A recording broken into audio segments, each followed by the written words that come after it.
going on, guys? Welcome to another episode of the Nerdlocker podcast. My name is Brandon. I'm Chase. Ha, beat you. And this is weird because we are doing this via Zoom, and I can actually look at you guys, which makes it different. I missed you. And I'm like how we're all growing out the beard. I'm like right with you guys on length. It's perfect. You guys can't see this, but Jimmy's beard is so long, it almost looks like he doesn't have one. It's crazy. It's like the Emperor's New Clothes. It's perfect. Exactly. So today is going to be part one of our Star Wars countdown. Basically, what we've decided to do is we're going to list our Star Wars movies in order from least favorite to favorite. So the final episode will probably end with our top three, hopefully, as far as like time can go. What I'm thinking is we can just start with what our bottom is, each kind of give like a quick explanation of why, and just kind of move on from there. So I have been knee deep in Star Wars for the last month. I just literally before we started recording this finished Rise of Skywalker, so this is all very fresh. And I feel fairly confident, but I'm sure if we did this again in like a couple years, some things might change positions. So I can see that. I've done a little bit of research, and I've read that generally population, the prequels have become more favorable than they were when they were first released. So it's interesting how time heals wounds, I guess. I don't know. We'll see about that. Yeah. So this is cool though, because it's like now I have Jimmy right where I want him because I'm so like fresh on Star Wars. If I'm just saying like, hey, I want to talk Star Wars, he's like, yes, let's go. It's my favorite topic. He's been waiting forever for this to really get into it. So who wants to go first? We're gonna start with there's 11 movies total. So let's start with your least favorite. Who wants to go first? You want to go, Chase? Sure. Give me shit for it. My least favorite is episode 2, Attack of the Clones. I just feel like the entire prequels, they relied too much on Hayden Christensen's shoulders, and that dude cannot act for fucking shit. And every time I think of that movie, I think of the interaction he has with Padme about the sand and how it's coarse and it gets everywhere, and it bums me out, man. I have to agree with you. I think Attack of the Clones is the weakest one. There are individual parts of it that are pretty awesome, but overall, I think this is probably the best example of George Lucas being a bad writer and a bad director. It's the middle part. It just like the difference is Empire Strikes Back. The middle part was so strong. This one, it's literally, okay, we're going to get you from part 1 to part 3, and here's some stuff to watch. And it's like, oh my God. Episode 1 and 3 aren't great, but I feel like they were far better than 2. And episode 2 was just like this giant speed bump. It slowed progression way too much. Guys, let it be known that at 5:16 p.m. on Wednesday, what is this? What month are we in? April 22nd. Jesus Christ, it's been a long quarantine. But let it be known that we all agree that Attack of the Clones is our least favorite Star Wars movie. I had that at a safe number 11. I feel like that no matter how many times I were to redo this, that one will not. I mean, it will remain in the bottom 3. But that is my least favorite. It's my introduction to Hayden Christensen. I don't know. I've heard there's movies where he's really good, but these movies, I think he's exceptionally bad. And I don't get that struggle of Vader. He just comes off whiny. It just wasn't. It sucked. I hated that movie. I hate Attack of the Clones. If you want a special treat, check out. I forget the name of it, but it has Hayden Christensen and Nicolas Cage, which is just sounds awful. Wow, I don't know that one. It's a special movie. See, on the flip side, Well, there's one with him and Kevin Kline called Life is a House, which is really good. And there's another one with him where he plays a reporter, and it's called Glass, I believe. And he's a really good actor in those too. On the flip side, I'll also say Natalie Portman does not come off great, and we all know she's a phenomenal actress. That's where amazing. George just doesn't direct very well. Do you think that the bad acting, has to do with direction? I think it Natalie Natalie Portman's not good in it, and I've done some phenomenal. Yes, exactly. And I've done some research, and I know it's shocking. I've read some things about Star Wars. George had ideas and he had outlines, and nothing was set in stone. He spent a lot of work on episode 1 to get it to a point where it was pretty good.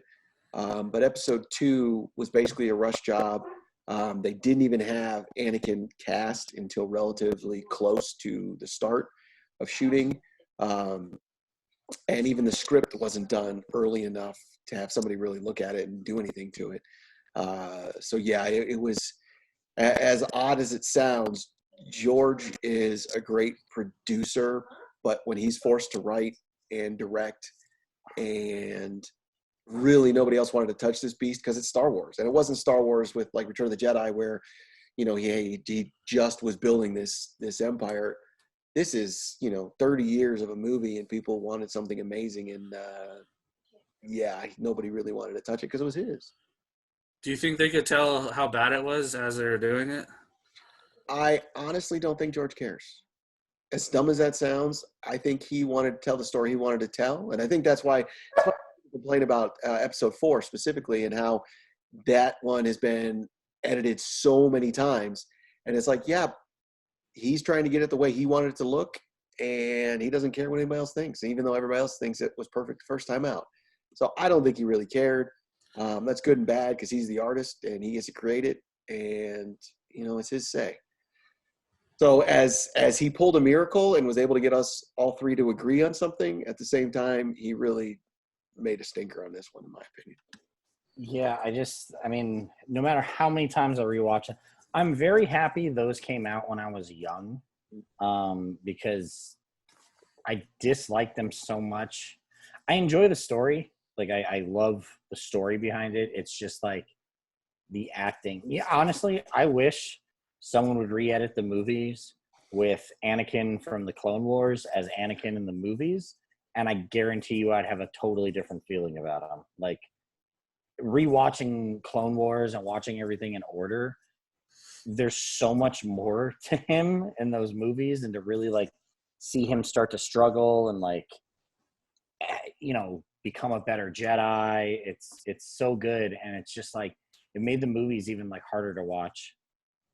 For me, I feel like the animation Clone Wars softened the blow of how much I didn't like the prequels, or how much I thought they could have been better when they first came out. And then watching the animated series and even reading the books, I was like, okay, cool. These are amazing. So I feel better about the movies. Absolutely. I completely agree with you. It totally softens the blow of those movies, but it is just like, man, like I just watched 7 seasons of that Anakin, and then I have to go into episode 3 with him being whiny again. So yeah, look at us agreeing. This is starting off good. No blood yet. I will still say that I think Ewan McGregor is an amazing actor above and beyond, because he believed it. He played his role, and he was great as Kenobi. I think that was part of the problem, is that Natalie Portman and Christensen didn't look believable. Like, they didn't believe in the green screen. They didn't fake it. They didn't go that extra mile, whereas those two did. And the other part that I really can't stand is one of my favorite characters is Boba Fett. And the fact that they explained his history, or I say retconned it, in that way still makes me upset. I'm hoping Mandalorian somehow does something to make it better. But right now we have Jango Fett and Boba Fett as a clone, and he's got that, whatever accent is like, it's not the original Boba Fett, and that hurts. I mean, we'll get into this with some of the other movies. I feel the same way about certain versions that you can't get the original of. So I understand where you're coming from on there. But I feel like with the Clone Wars animated series and everything else, like Boba's probably pretty set in stone because they do use him a few times in that. But, how about we move on to number 10? Can we all agree it gets a little bit tougher from here? Like that was an obvious. My bottom 3, I feel are pretty solid. Okay. The middle is where it kind of is hard for me. So do you think we're all going to agree on this one too? I don't know. I'll go first on this one. Number 10 is episode 1, The Phantom Menace. Yep. Just, I don't know. It's not great. Jar Jar's fucking awful. Hey, that's Jimmy's favorite character. Go easy. I got no problem with that. I just Lisa thinks so you bad. suck. It's funny because I'll probably talk about this later, but I remember rewatching A New Hope about 6 months ago, and I was like, "Holy shit, C-3PO is kind of annoying." And I was like, "Oh shit, that's why a Jar Jar is kind of the kiddie comic relief of it." I mean, if you're gonna, was never that bad. Oh no, he was not. But there were times that I'm like, dude, like, shut up. He's a whiny priss. It's annoying. So I understand like the kind of cookie cutter pattern he does, but that one's still a tough rewatch for me. I mean, even Little Annie, just it's kind of ridiculous. I don't want to talk shit because that kid went through a lot of stuff with shit talking and people getting on him about playing a role. I mean, he was a child, but did you hear about the guy who played Jar Jar? Yeah, that guy tried to kill himself. Did he really? Yeah. I when I learned his story, I kind of felt bad about all the. I mean, the character's not good. I don't hold like any of them Yeah responsible, but I mean, I felt bad for the guy. I really did. Can we agree before we get into this? Star Wars fans are some pretty fucked up people sometimes. Like Jesus, it's almost all the time. Embarrassing. I don't mean to bring Trump into this, but it's almost as embarrassing as being just a white dude and seeing those people protesting at the Capitals. And you're like, oh come on, are you kidding me? Well, it's similar being a Star Wars fan and you see these idiots say like horrible things. You're like, if you didn't like the movie, that's fine, no problem. Just shut up. You don't need to go after people like Kelly Tran. I feel so bad for her that she was Rose that she had to like leave Twitter and stuff because people were just so mean. It's like, she played a character. I didn't even think anything was that bad of anything she did. Yet people berated her and were mean and forced her off the internet. It's like what I didn't get about her character is everyone gave her so much shit, and then it came out that her role was cut down big time for. Well, no, they gave her shit. Her shit started with Last Jedi. Yeah, Last Jedi. No, that's what I'm saying. They gave her shit for that, but then her role was cut down significantly in Rise, and people got pissed about that. Well, that was because of Carrie Fisher. A lot of but what he's saying is people were angry she wasn't in it more. Yet they yelled that she was in it at all in the first one or Last Jedi. There's no winning. No, and it's funny how people are latching on to certain movies and be like, well, if you like this one, then screw you because you can't like this one. And it's like, doesn't make any sense. No. Yes, Star Wars fans are the worst. We'll talk about that for like as we get into the other ones because there's definitely like side thoughts I've had. Can we say how crappy it is that, in my opinion, one of my favorite villains was Darth Maul, and they kill him in the first one? What are you doing? But that's where again the Clone Wars the Clone Wars swoops in and saves the day, and then Rebels. And you need to watch Rebels. Like you need to watch those if you. I know he comes back. I'm not. But it's fucking great. Like it's not just he comes back. It's his storyline, fucking storytelling with his brother. And then if you don't know this, and then you see Solo, it totally makes sense now why he's in it. It's awesome. Yeah. And his story's not done, in my opinion. No, there's more to tell. It's still not. There's a lot more to tell because there's a huge at the time it was Rebels. Released. I understand what you're saying. Yes. But I mean, he's still very much like has more story to tell. It's fucking great. I understand. You should check those out. I will say, I feel like you guys are cemented in this decision. I had a tough time with this because I was 21 when this came out and waited around the corner because, again, you had to buy general admission tickets. I was 10 years old. Thank you for that. And waited in line. It was a big buildup because really the only thing we had was the Timothy Zahn books that were so amazing that really carried us after Return of the Jedi. There were other books, but that was the big one. So we really didn't have visual things for Star Wars. There were comic books from Dark Horse, which were pretty good, but nothing that was on the big screen. So when this came out, it was huge. And I don't care who you are. I don't care how much you dislike the actual movie. When you sat in the theater and the Lucasfilm came up and the music and then the opening scroll, it was the most amazing thing because at that time, Star Wars was dead. It was not going to be developed into more films. So when this came out, it was unbelievable. It was fantastic. It was the greatest thing. Now, after you I take it that's not your number 10 then. It is. But what I do want to say is, to me, between Attack of the Clones and The Phantom Menace, there's a big gap. They aren't that close in being bad.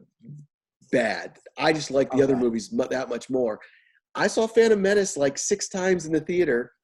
It was 11 times. But I saw it in several different countries because I happened to be touring at that time and seeing they released in France and Austria, Hungary. And it was awesome to see crowds go see this thing for the first time as it was released and the excitement. And so there's a lot of nostalgia there, but it was fun to see. It was awesome. And I'll never forget those memories. I loved the original, the prequels when I was, when they were released, but, then I grew up and realized that was a mistake. I mean, I still enjoy them as a story, but like individual as a movie, sometimes it's hard just because of, circumstances we've just talked about. But what's your number 10, Chase?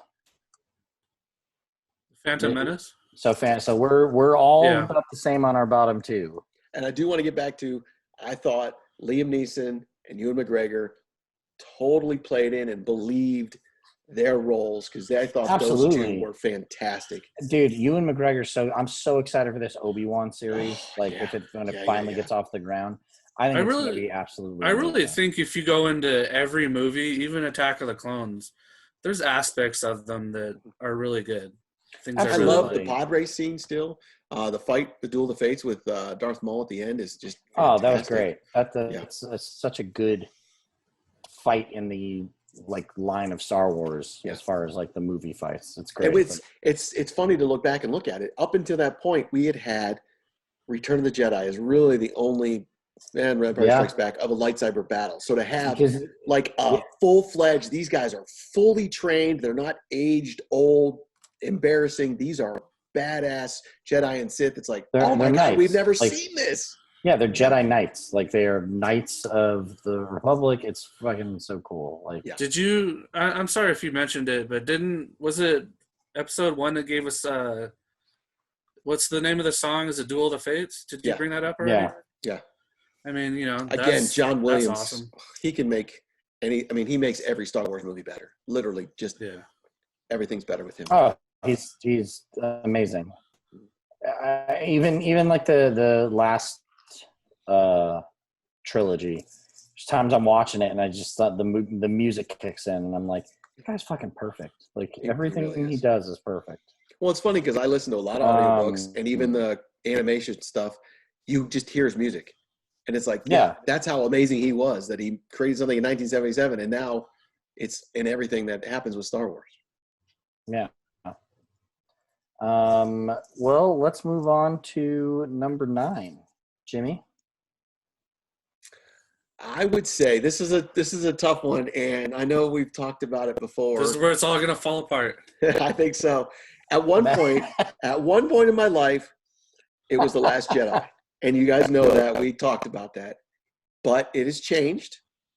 It has changed for this list because this is the first time I've updated it since then. Now, do remember we are including Solo and Rogue One in here. Yes. So I'm interested to see what has taken the place of Last Jedi. It's Revenge of the Sith. I'm doing the trilogy, the prequel sweep.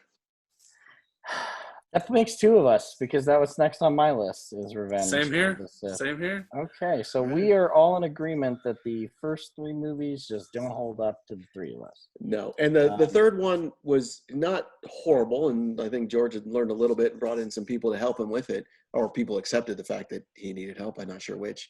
It had some moments, again, like we talked about, And in depending on what day you catch me, Phantom Menace might even be in this place versus Revenge of the Sith.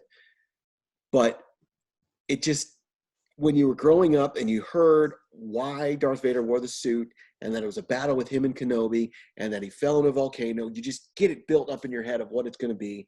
And what they did was pretty good, but it didn't stand what was in my head for 30 years. So when I actually saw it, it was like, oh, that's it? All right. I mean, it does get a little like fantastical with like jumping on the yeah. like I especially like, you know, because like I said, still pretty young when that movie came out, but you do kind of like, man, you could really make this gritty and just heavy. I mean, especially with the you know, the last trilogy, some of the fights in there. But oh yeah, I feel like that also is kind of just like the time of filmmaking. You know, like that evolves as well. So well, that's one of the problems with George is he was always pushing the envelope with digital, and he was the first one to shoot with a HD digital camera on Attack of the Clones, getting all green screen shots. The first all digital character with Ahmed Best and Jar Jar Binks. He really wanted to push that envelope, and he was promoting what ILM could do. That's honestly what it was a big commercial on what they could do. So at the end of the day, a lot of what they did was great visually at the time, but the story was really lacking, and I think that's what we saw. The internet kind of ruined that last fight. I kind of feel the same way. What do you mean the internet ruined that last fight? I thought it was big and epic, and I liked it, and then you watch a breakdown of it, and they're not even close to hitting each other half the time. Half the time, they're just flipping around. When they break it down, it feels like stunt work rather than an actual fight. It doesn't feel like they're in danger as much as they try to portray that they are, and I don't know. The internet ruins everything though. So, I mean, although it's in my bottom three, I still have to kind of say what you were saying. Like Ewan McGregor, just like in this movie specifically, is so good, and I really do.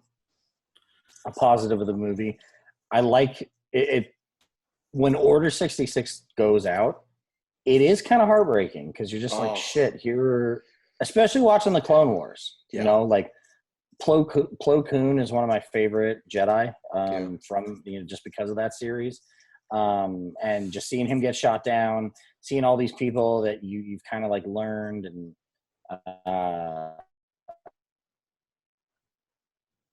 even if you don't series, just seeing the world fall apart in front of you, it's pretty heavy. Like that's a plus I'll give to that movie. But I kind of agree with both of you. Like the fight was a little more fantastical. It was a lot of like stunt stuff. You kind of explaining the push for digital makes a lot of sense, and it's kind of disappointing that was like what was behind it. But yeah, it's hard. And I will give like Ian McDiarmid coming back to play the Emperor, Sheev Palpatine, was fantastic, and he really got to shine in that one as he goes from being the senator and the vice chancellor to and Darth Sidious to being the forefront, and he is the emperor and taking over.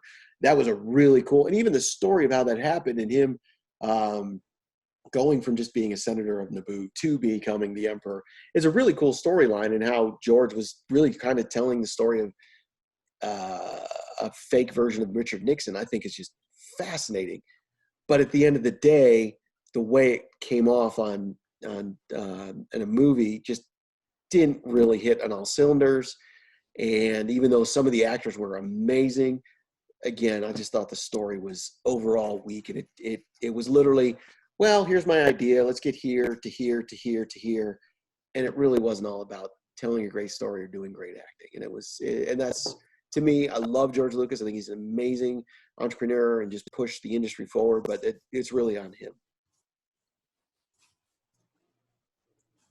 All right, Chase, any more words on Revenge? Well, back to what you were saying about Ewan McGregor, the scene after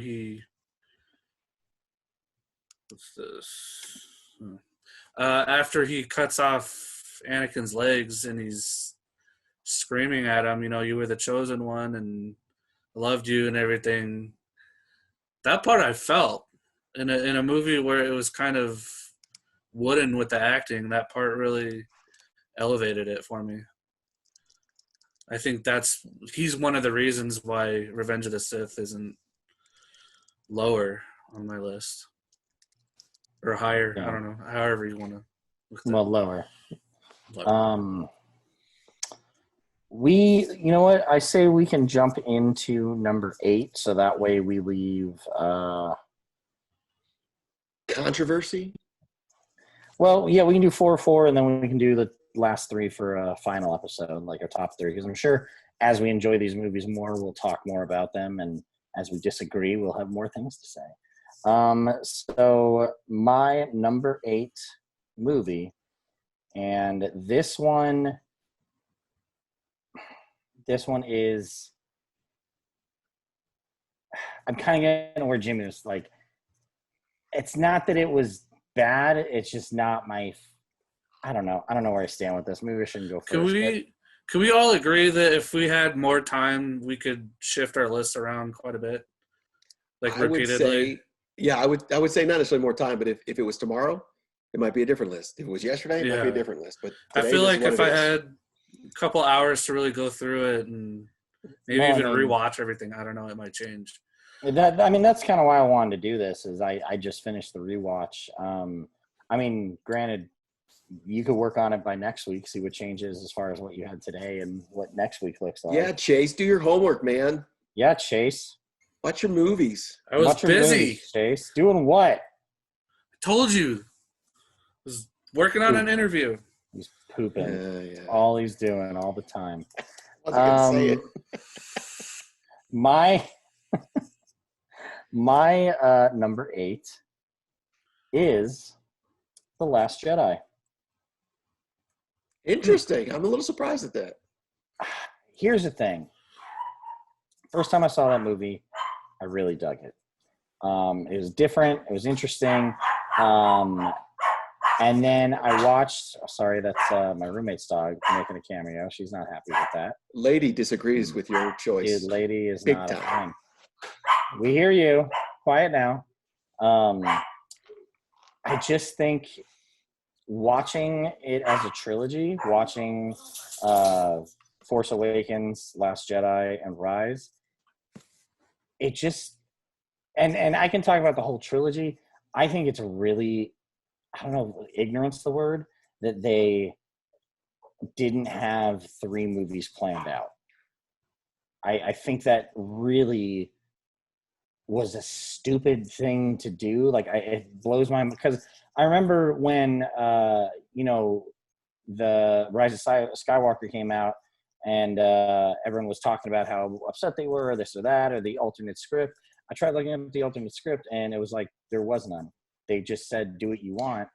And if you look at it in like the context of the first 2, like, it was kind of like he was like, oh, cool, I get to direct this. I'm just going to kind of do what I want. And he did away with characters and plot lines that I would have liked to see pay off. Like, I don't know why he was just like, I'll kill Snoke.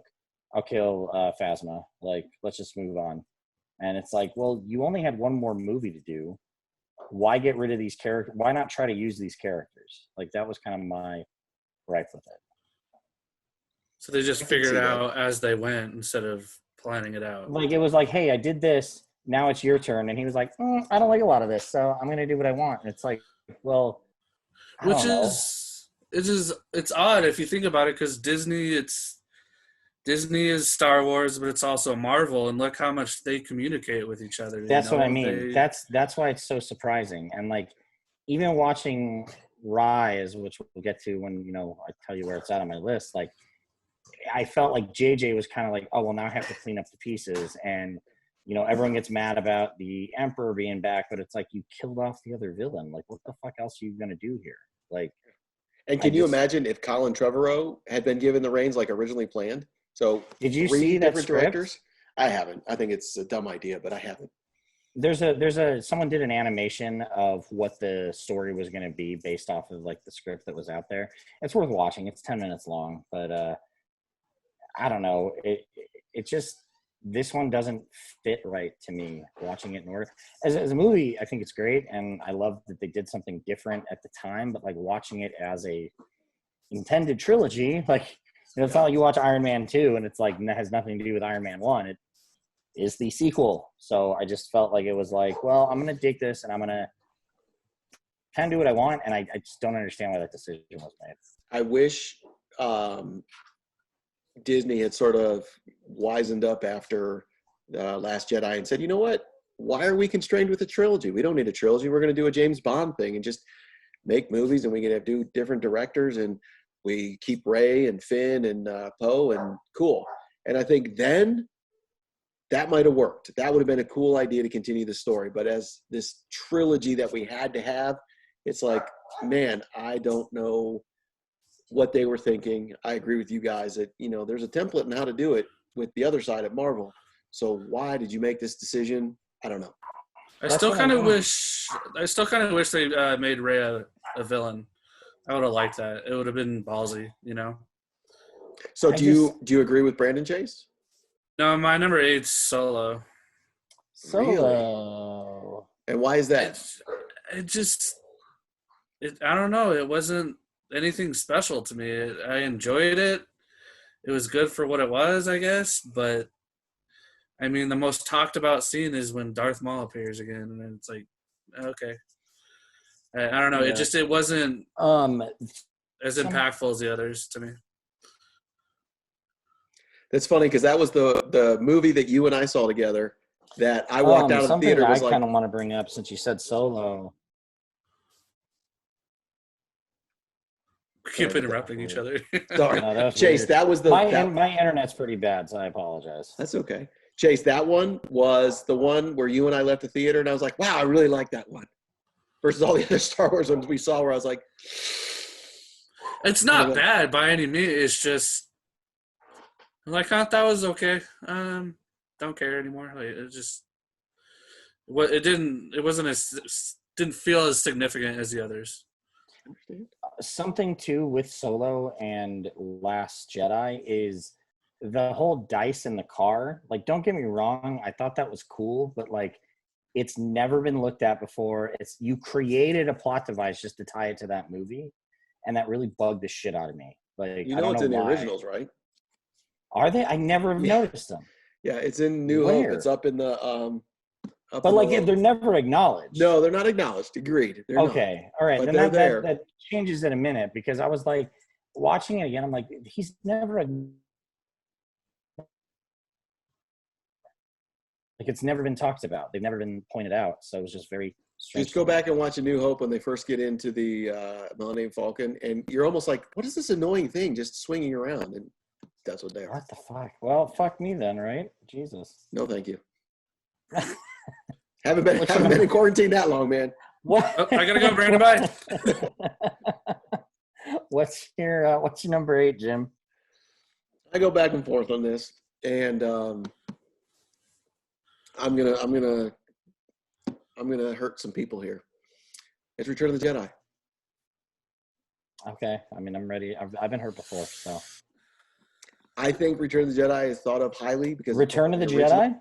Because it's part of the originals. I think that's thought of as this amazing thing. I love it. Don't get me wrong. And I think there's some great things into it. And I'm not trying to be contrarian, but I just don't think it holds up to some of the other movies now that we're out of the prequels. And I definitely don't think it holds up to A New Hope and Empire Strikes Back.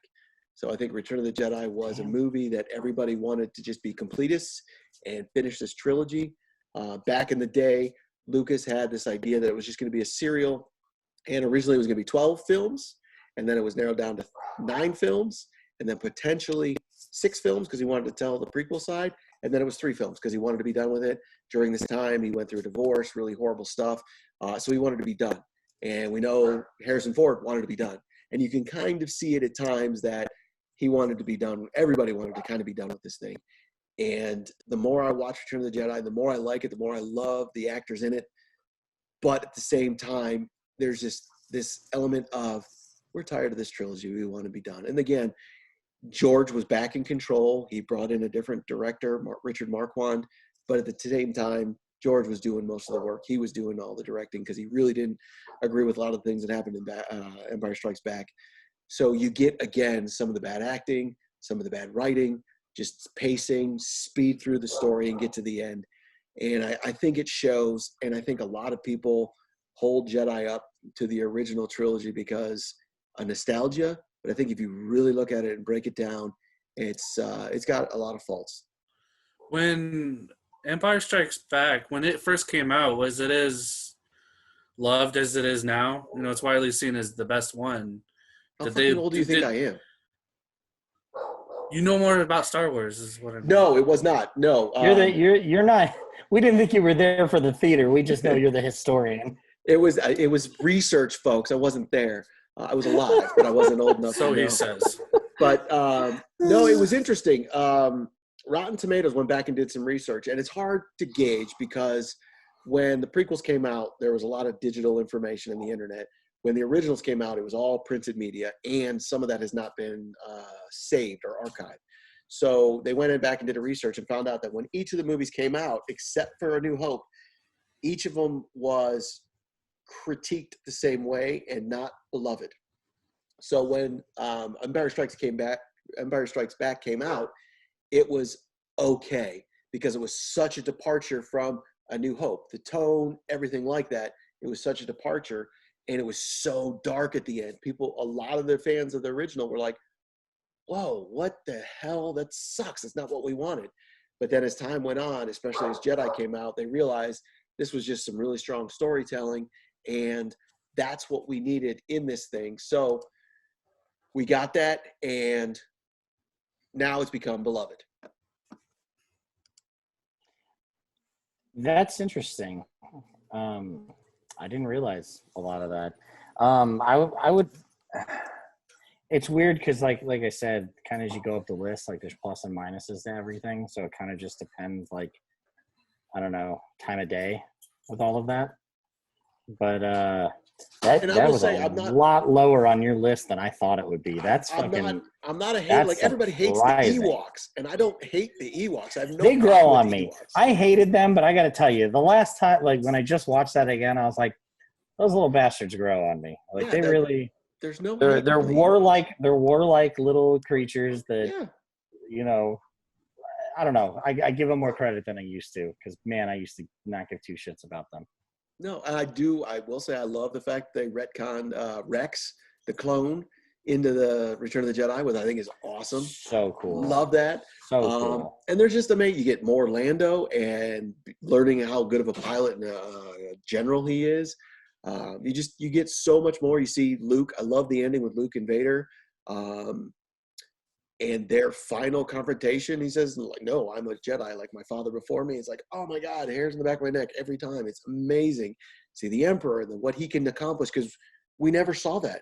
We've seen it now because the prequel, so if you watch them in order, you know, but you see him shoot lightning out of his fingertips. We'd never seen that before. It's like, what the hell? You're like, how can he do that? That's crazy.